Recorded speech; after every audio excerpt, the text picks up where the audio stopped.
पूरे विश्व में भारत की एक पहचान है। एक इंडस्ट्रियलिस्ट के नाम से नहीं, एक शक्तिशाली राष्ट्र के दृष्टि से वो नहीं देखते हैं, लेकिन भारत का नाम सुनते ही एक शब्द जो उनके दिमाग में आता है वो स्पिरिचुअलिटी के बारे में सोचते हैं, अध्यात्म के बारे में सोचते हैं। ये लगभग सभी विदेशी इस बात को मानते हैं कि भारत का मतलब अध्यात्म, स्पिरिचुअलिटी। एक जर्मनी के एक व्यक्ति मिले थे मुझे आज से लगभग 5 साल पहले। उनका नाम डेविड है। ऐसे मूल निवासी तो जर्मनी के हैं, लेकिन वो पिछले 25 वर्षों से ऑस्ट्रेलिया सेटल हो गए। नौकरी के लिए, अपने काम रोजगार के लिए ऑस्ट्रेलिया आ गए। तो डेविड से मुलाकात मेरी हुई थी करीब 5 साल पहले। तो डेविड ने कहा कि आज मैं अपने माता पिता और अपने पेरेंट्स के साथ हूं तो सिर्फ भारत के कारण से हूं। मैंने पूछा कि भाई ऐसा क्या किया भारत ने, क्या भारत में आप पहले से आए थे? तो उन्होंने कहा नहीं, भारत में मैं पहली बार आ रहा हूं। वो ध्यान सीखने भारत आए थे, आध्यात्मिक उन्नति करने के लिए भारत आए थे। तो उन्होंने जो बताया अपने बारे में कि 25 वर्ष तक मैं अपने पिता से दूर रहा, इसलिए नहीं क्योंकि काम के सिलसिले में दूर रहना था, मैं नाराज होकर घर से निकला था और अपने पिता से मैं कोई बात नहीं करता था। मेरे पिताजी भी मुझसे बात नहीं करते थे और मैं ऑस्ट्रेलिया में था, मेरे पिताजी जर्मनी में रहते थे। तो उन्होंने कहा कि मैं परेशान तो था अंदर से, आर्थिक स्थिति मेरी अच्छी थी, कमाई अच्छी हो रही थी, जिंदगी ठीक ठाक चल रही थी, शादीशुदा जिंदगी में जी रहा था, लेकिन अंदर से पता नहीं क्यों ऐसा फील होता था कि कुछ तो कमी है, कुछ ठीक नहीं है। ऐसा महसूस होता था जैसे कि मन के ऊपर कोई बोझ है। वो बोझ ऐसा था जिसको मैं कभी किसी से एक्सप्लेन नहीं कर सकता था, बता नहीं सकता था, वर्णन नहीं कर सकता था कि भाई किस बोझ से मैं दबे जा रहा हूं। तो वहीं पे किसी गुरुजी, जो भारत के रहने वाले गुरुजी थे, उनके पास डेविड आते जाते थे, जबकि डेविड खुद एक क्रिश्चियन धर्म को मानने वाले। लेकिन डेविड को यह पता था कि जो भारत के लोग हैं वो रिलीजन से कुछ ऊपर की बात करते हैं, कुछ है जो रिलीजन से भी परे है, कुछ है जो पंथ संप्रदाय से भी परे है, जिसकी बात वो करते हैं। और जो रिलीजन में जिसका समाधान न मिले, पंथ और संप्रदाय में जिसका समाधान न मिले, उसका समाधान अध्यात्म में मिल सकता है। तो डेविड जब जाते थे तो डेविड ने कहा कि मैं जब भी जाता था, गुरुजी को देखता था तो उनके चेहरे पे मुस्कुराहट दिखाई देती थी, बिना किसी कारण के, अकारण। ऐसा लगता था जैसे कितने संतुष्ट हैं, कितने खुश हैं, जीवन में कोई तकलीफ नहीं है, जीवन में कोई कमी नहीं है। तो एक दिन वो बार बार जाते थे, लेकिन एक दिन गुरुजी से एकांत में पूछ लिया उन्होंने कि आप इतने खुश कैसे रहते हैं, कारण क्या है? क्या कोई आर्थिक रूप से आप बहुत तरक्की कर चुके हैं, बहुत पैसे वाले हैं? अक्सर पाश्चात्य देशों में ये धारणा है कि आप सफल हैं यानी आपके पास कितनी बड़ी गाड़ी है, कितना बड़ा बंगला है, घर है, या किस पोस्ट पे आप बैठे हुए हैं, बैंक बैलेंस कैसा है, इसको सफलता के पैरामीटर, मापदंड माना जाता है। तो वैसा कोई उनके आश्रम में दिखता नहीं था कि भाई बहुत पैसे की बात हो या बहुत बड़ी इंडस्ट्रियलिस्ट हो या कुछ ऐसा भी नहीं दिखता था। तो उन्होंने पूछा कि आखिर कारण क्या है कि आपके चेहरे पे इतनी खुशी दिखाई देती है? तो उन्होंने कहा बस ये सब अध्यात्म के कारण से है, अध्यात्म के जो प्रयोग हैं उसके कारण से ऐसा होता है। तो डेविड जब खुल गए, दिल खोलकर उन्होंने कहा कि मेरे पिताजी से मेरी पिछले 25 वर्षों से बात नहीं होती है और मेरे पिताजी भी मुझसे बात नहीं करते और मैं भी बात नहीं करता हूँ। लेकिन अंदर से कुछ महसूस होता है कि कहीं कुछ गलत है, कुछ ठीक नहीं है, कुछ ठीक करने की जरूरत है। मैं क्या करूं? और मैंने बहुत कोशिश की, बहुत किताबें मैंने पढ़ी, बहुत लोगों से मैंने बात की, लेकिन कोई समाधान मिला नहीं। तो गुरुजी ने कहा कि David, can you write a letter to your father? क्या तुम अपने पिता को एक चिट्ठी लिख सकते हो? तो उन्होंने कहा yes, I can write a letter. तो व्हाट शुड आई राइट? उन्होंने पूछा क्या लिखूं मैं? तो जस्ट राइट ए लेटर, और in that letter you need to just write one sentence. सिर्फ एक सेंटेंस, आपको एक वाक्य लिखना है, आई लव यू पापा। बस इतना ही लिखना है, आई लव यू पापा, अपना नाम लिख देना, भेज देना। तो डेविड अब कैसे, जिससे मन में इतना कड़वाहट 25 वर्षों से रहा हो, उसके लिए कहना तो दूर की बात है, लिखने में भी कठिनाई उसको महसूस होती थी। तो डेविड ने कहा कि भाई इससे क्या होगा? तो गुरुजी ने कहा just write it and post it to your father. बस पोस्ट कर दो, लिख के भेज दो, क्या होगा छोड़ दो, क्या होगा नहीं होगा उस पर छोड़ दो, बस इतना ही लिख के भेजो। बिना मन के या ऊपर के मन से डेविड ने वो लेटर लिखा, और लास्ट में पता नहीं लिखते समय वो कहते हैं कि अंदर से करुणा जग गई, तो एक लाइन और एक्स्ट्रा लिख दिया, आई मिस यू, मैं आपको याद करता हूं, है ना। इतना ही लिखकर उसने भेज दिया, पोस्ट कर दिया। चिट्ठी पहुंच गई, उसके पास से जवाब आया, फादर का जवाब, David I am still waiting for you. David मैं आज भी तुम्हारा इंतजार कर रहा हूं। Come on my son, I want to meet you. कहाँ हो तुम, मैं तुमसे मिलना चाहता हूँ, वेयर आर यू। तो डेविड पता नहीं क्यों अचानक उसको लगा जैसे कि 25 वर्षों का जो वो एक खटास मन में था, एक एक अलगाव सा था, जो कठोरता आ गई थी रिश्ते में, ऐसा लगा जैसे मोम की तरह वो पूरे 25 वर्षों का जो आकार कठोरता ने जो धारण कर रखा तो वो पिघल गया। और डेविड अपने ऑफिस में गया नेक्स्ट डे और जाकर छुट्टी मांगता है कि मुझे जाना है, अपने फादर के पास जाना है। छुट्टी मिल गई। उसके बाद डेविड गया, गुरुजी से मिला। गुरुजी से मिला कि मेरे पिताजी की चिट्ठी आई है और वो मुझे, जय हो, वो मुझे इंतजार कर रहे हैं, मेरा इंतजार कर रहे हैं, मैं उनसे मिलना चाहता हूं, खुश रहिए। तो गुरुजी ने कहा, जाते समय डेविड ने पूछा मैं क्या बात करूंगा अपने पिताजी से। तो गुरुजी ने कहा कि तुम जाओ ना, क्या बात नहीं करना, क्या करना उसकी बात मत करो, तुम जाओ बस। तो डेविड चला गया। डेविड चला गया, बता दिया कि हम आ रहे हैं।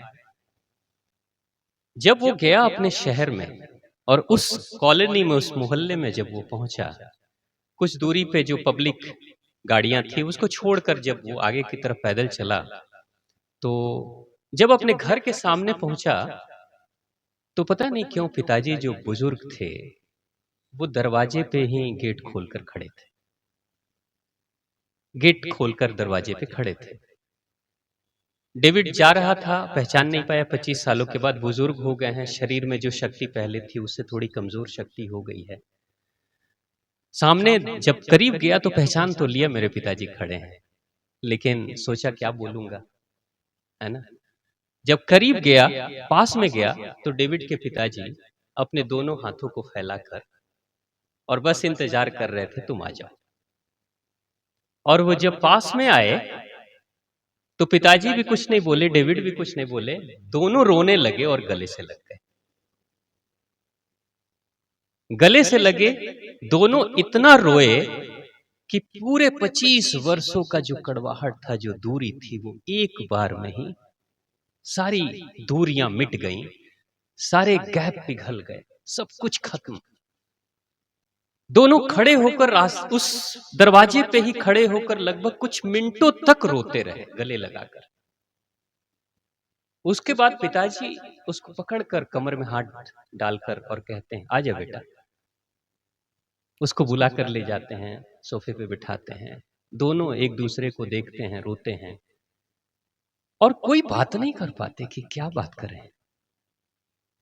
डेविड के पास कोई शब्द नहीं था। डेविड के पिताजी भी नहीं कह रहे हैं कि तुम कहां चले गए थे, क्यों नहीं बात करते थे, कोई नाराजगी भी नहीं, सब कुछ खत्म हो गया। और उसके बाद पिताजी ने कहा कि देखो मैं तुम्हारे लिए वो चीजें बनाया हूं जो तुम्हें बचपन में बहुत पसंद थी। डेविड ने कहा कि मेरे पिताजी खुद अपने हाथ से मेरे लिए मेरा पसंदीदा भोजन उन्होंने बनाया था और मिलकर दोनों ने खाया, खूब जमकर खाए, आराम से रहे। कुछ दिन डेविड रहा, लेकिन उस दौरान मैं आपसे क्यों नाराज था, आप मुझसे क्यों नाराज थे, कोई चर्चा नहीं, कुछ भी नहीं हुआ। ऐसा लगा ही नहीं कि 25 वर्षों के बाद मिल रहे। बड़े खुशी खुशी से फिर लौटकर जब डेविड वहां से आया अपने गुरुजी के पास ऑस्ट्रेलिया में, तो आया, बैठा गुरुजी ने पूछा कि कैसे हो? तो वो भी मुस्कुरा रहा था, चेहरे पे एक खुशी थी। तो वो कहा कि सब अच्छा है। पिताजी ने कुछ कहा? ना, पिताजी ने कुछ नहीं कहा। कोई शिकायत नहीं, कोई शिकायत नहीं। तुमने कुछ कहा पिताजी को नॉर्मल करने के लिए, उनको समझाने के लिए? नहीं, कुछ भी नहीं कहा। कैसा महसूस हो रहा है? ऐसा लग रहा है जैसे आई एम ए मिलियनेयर, मतलब मैं करोड़पति, अरबपति हूँ, ऐसा महसूस हो रहा है। तो गुरुजी ने कहा कि जो तुमने मुझसे पूछा था ना कि आपके चेहरे पे इतनी खुशी कैसे रहती है? आपके बिना किसी कारण से आप मुस्कुराते कैसे रहते हैं? यही है। ये जो गांठें हैं ना हृदय के अंदर, दिल में जो गांठें बन जाती हैं, वो दिखती नहीं किसी को, लेकिन जिसके अंदर वो गांठें रहती हैं, वो चुभते रहती है। जिस दिन तुम इन गांठों को खोल दोगे, उस दिन खुशी का, हंसी का और आनंद का बाढ़ चला आएगा तुम्हारे व्यक्तित्व में। बस इसे खोलने की जरूरत है। बस इतना ही करना तो था। डेविड ने कहा, जब मेरे से बैठकर वो ऐसे ही लॉन में घास के किनारे बैठ के हम लोग बात कर रहे थे, तो डेविड ने कहा कि जिन चीजों को मैं किताबों में ढूंढता था, धर्म की किताबों में, ये बातें कहीं धर्म की किताबों में लिखी ही नहीं थी और लिखी भी नहीं जा सकती। कुछ चीजें ऐसी होती हैं जिसको एक्सप्लेन नहीं किया जा सकता, जिसका वर्णन नहीं किया जा सकता, अकथनीय है। जो भावना के स्तर पे जिसको समझा जा सकता है, महसूस किया जा सकता है, लेकिन कहा नहीं जा सकता।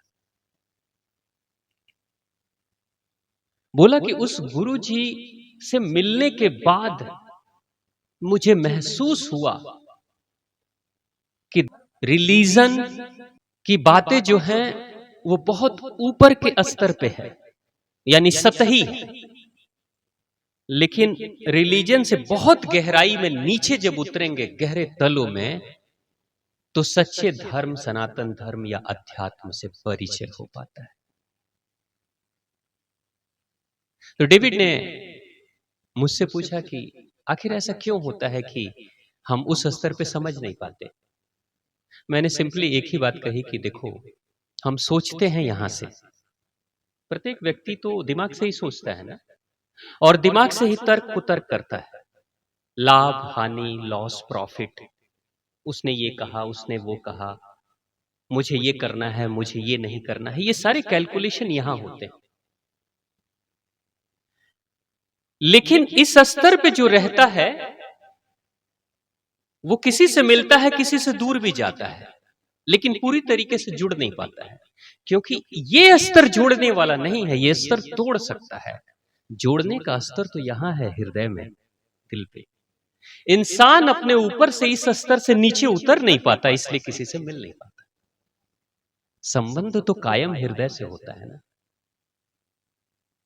तो समस्या यही है कि हम ज्यादातर रिश्तों में या जीवन में भी हाथी के पीठ पर जाकर बैठे हुए, उतरने के लिए तैयार नहीं, इसलिए मिलन नहीं हो पाता।